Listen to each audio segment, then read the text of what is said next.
Allahu Akbar, Allahu Akbar, Allahu Akbar, Allahu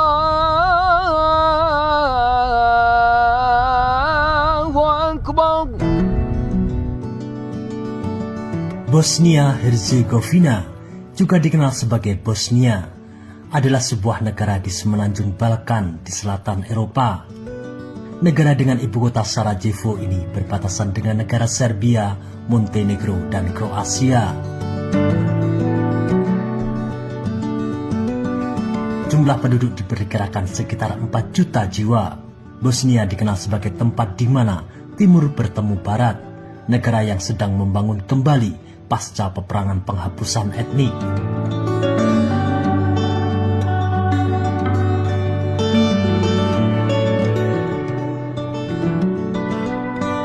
Walaupun pernah terjadi perang penghapusan etnik muslim di tahun 1992 hingga 1995, tapi tetap saja Islam jadi agama mayoritas dan agama yang paling berkembang dengan sangat pesat hingga saat ini.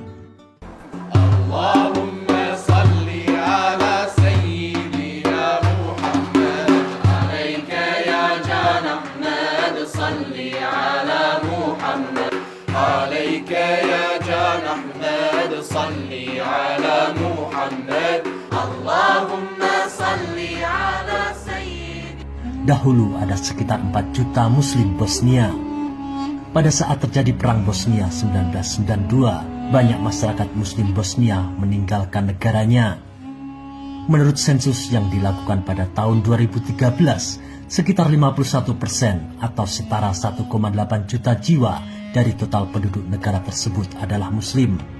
Masyarakat muslim Bosnia adalah muslim Sunni.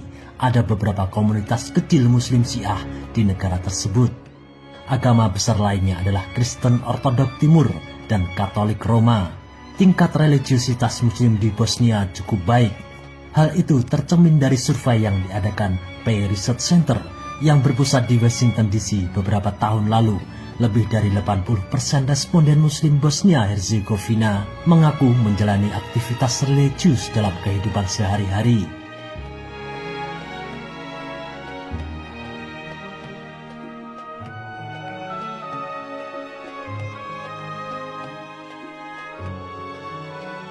Dahulu pada abad pertengahan, wilayah tersebut menjadi ajang pertikaian dan perebutan pengaruh antara Romawi Barat yang Katolik dan Romawi Timur yang Ortodok, dan satu lagi aliran Kristen yang disebut Bogomil.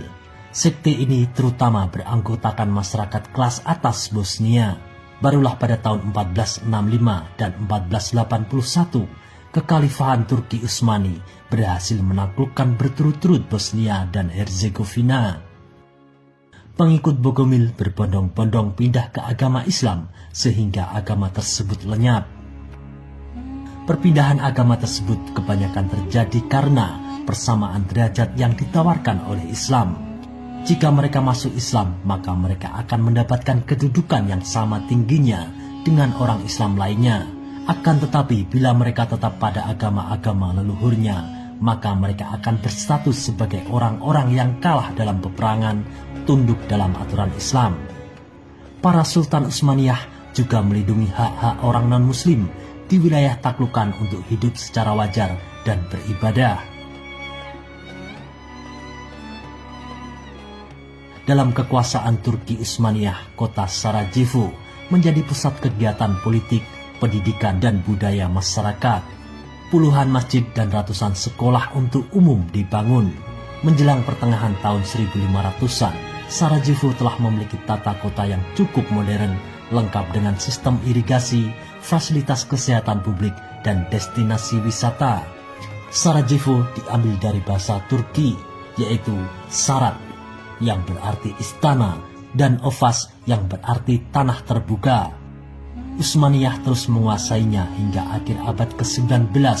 Setelah itu, negara seluas 51 km persegi tersebut menjadi bagian dari Federasi Yugoslavia hingga deklarasi kemerdekaan pada 1 Maret 1992. Kini Bosnia-Herzegovina merupakan sebuah negara berdaulat. Dahulu berbagai suku di Bosnia-Herzegovina, Bosnia, Serbia, dan Kroasia hidup berdampingan dengan damai sampai pecahnya Perang Dunia Pertama pada tahun 1914, di mana Serbia mengklaim Bosnia-Herzegovina sejak 1878. Menurut beberapa sejarawan, kelompok nasionalis Serbia dan Kroasia yang masing-masing memeluk Kristen Ortodok dan Katolik tidak pernah menerima orang-orang Bosnia sebagai suku terpisah dan mencoba untuk mengasimilasi Muslim Bosnia ke dalam budaya mereka masing-masing. Pada tahun 1992 sampai 1995 terjadi pembunuhan massal oleh tentara Serbia kepada etnis Muslim. The Bosnian War in the former Yugoslavia was the worst conflict in Europe since World War II, claiming 100,000 lives and displacing over 2 million people. Semua rumah-rumah Muslim dirobohkan, laki-laki dibuka bajunya, diarak dan kemudian diperas keluarganya. Mereka dibunuh, perempuan-perempuan atau anak-anak diperkosa dan juga dikubur hidup-hidup, dan berbagai tindakan yang tidak manusiawi lainnya yang tak pantas disebutkan. Once they were identified as being Bosniak, they were taken to fields, school gymnasiums, warehouses, abandoned factories, and the surrounding woods for their executions. Sometimes the victims were told to dig a hole prior to being gunned down. These holes were to be their own graves. Pembantaian lebih dari 8.000 Muslim serta pengusiran massal 25.000 hingga 30 warga sipil Bosnia lainnya. Selain pembantaian, mereka juga menghancurkan tempat-tempat ibadah milik Muslim. Dan pada 1995, perang tersebut akhirnya usai. Bangsa Bosnia-Herzegovina kemudian mulai membangun kembali negaranya agar keluar dari situasi krisis multidimensi.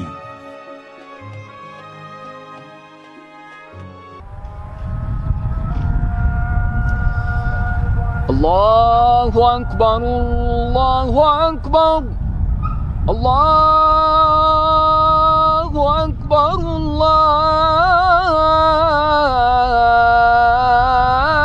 Akbar.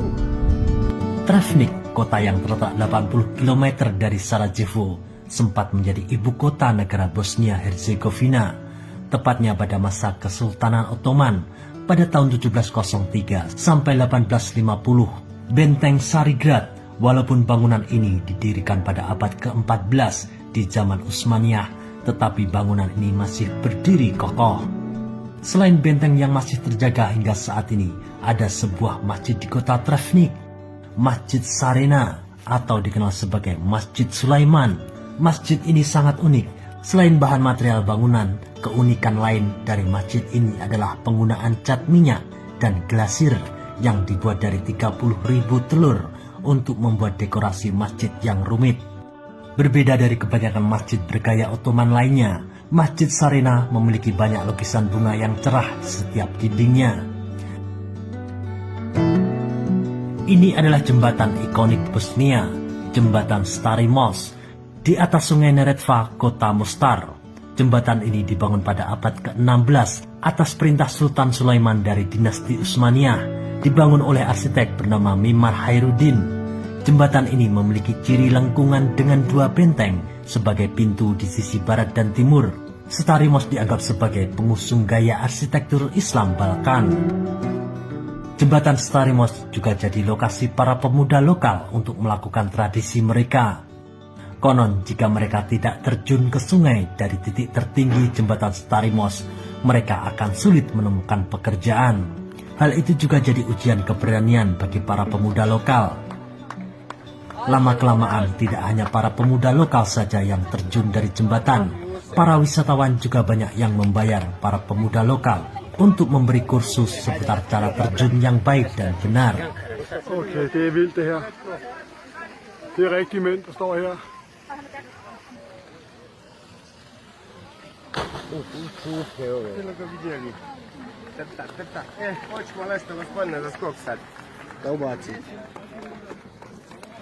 Selain jembatan ini, wisatawan juga bisa berkeliling di kota tua Mostar dan bertualang di tengah bangunan tua yang ikonik.